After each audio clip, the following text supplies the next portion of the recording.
Father. So my talk is about what my story, what happened, what I learned, and what helped me. So I live in Denmark, down south, but I consider St. Anne's to be my local parish.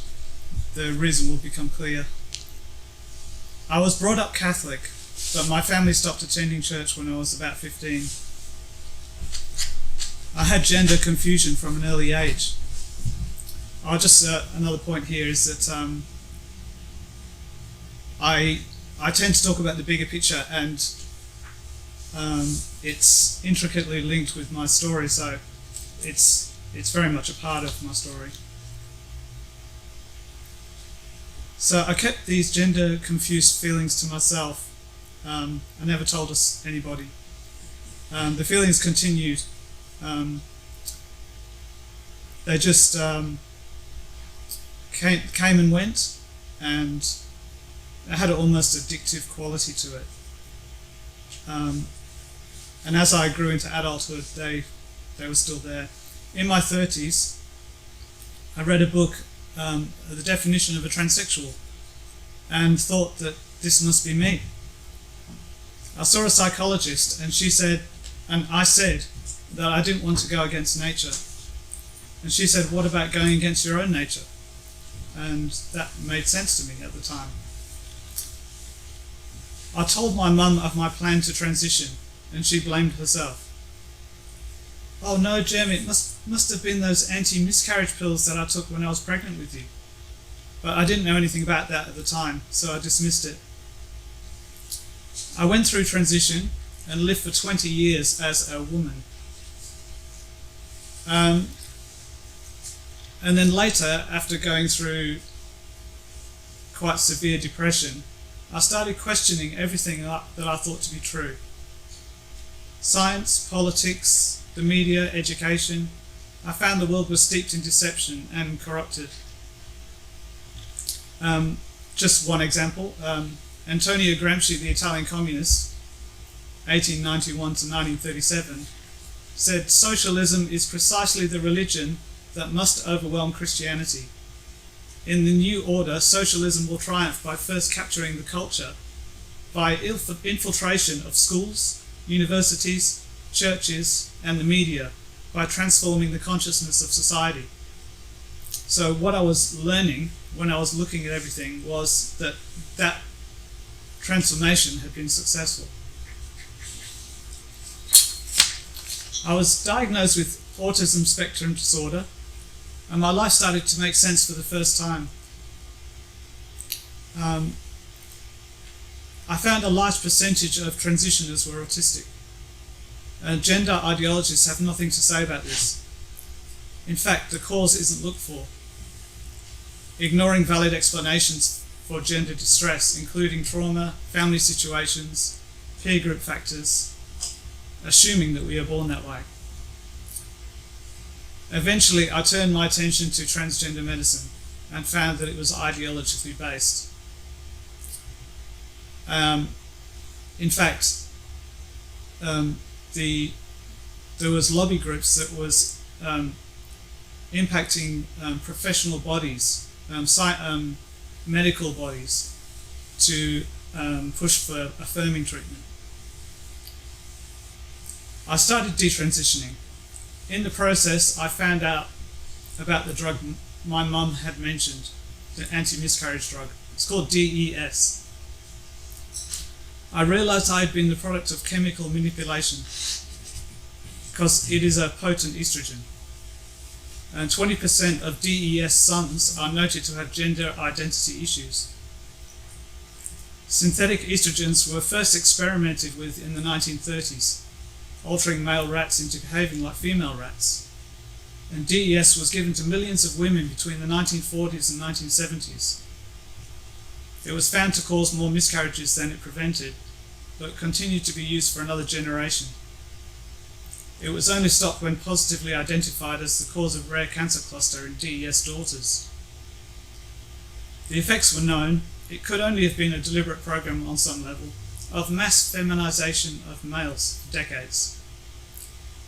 Interestingly, the early homosexual lobby used the 1930s studies to campaign to be treated as a sexual orientation rather than disordered behaviour. Add Kinsey into the mix, and the entire LGBT ideology was a manipulation from the start. 3 months later, I came back to the church after a Catholic friend informed me about reparative therapy. Homosexuals were being relieved of same-sex attraction after investigating their issues.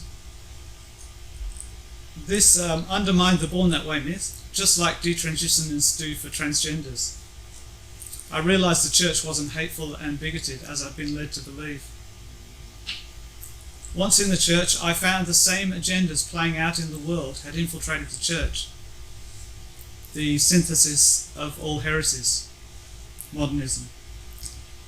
Modernist churches' squeamishness of negative theology, which is hatred for sin, damnation and hellfire, allows Satan to play on our weaknesses.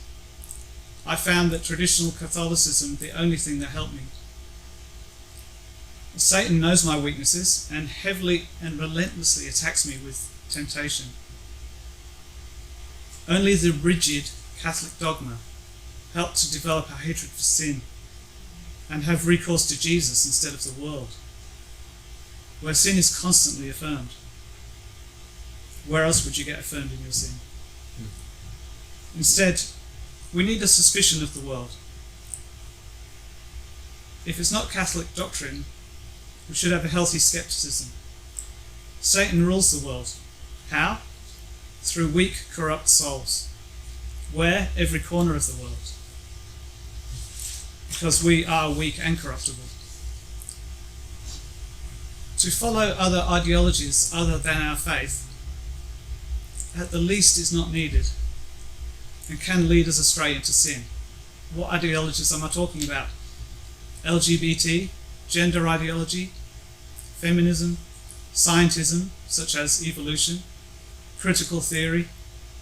Where do they come from? Marxism, Freemasonry, who incidentally worship Satan. So the Marxist Freemasonic agenda has wrested control of the media, the politics, education, science, even religion, to resemble a kind of normal that goes unquestioned as it impacts every aspect of society as if under an evil spell.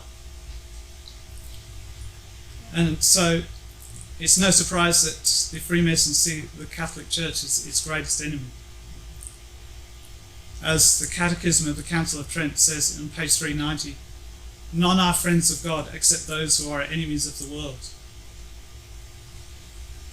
And regarding obedience on page 445, should their commands, talking about our leaders in the church or otherwise, should their commands be wicked or unjust, they should not be obeyed, since in such a case they rule not according to their rightful authority, but according to injustice and perversity. So basically, from all that other agendas that they've been pushing forth, we should be very careful about obeying agendas. So after going through all that, I feel incredibly liberated. But that's only because I've managed to develop this hatred for sin. And the world, as James has been saying, with the conversion therapy laws, it's like they want to prevent you from turning away from sin. So yeah, it's easy to see why the fallen world is indeed kind of a home of Satan, and we should be very aware of that. Thank you.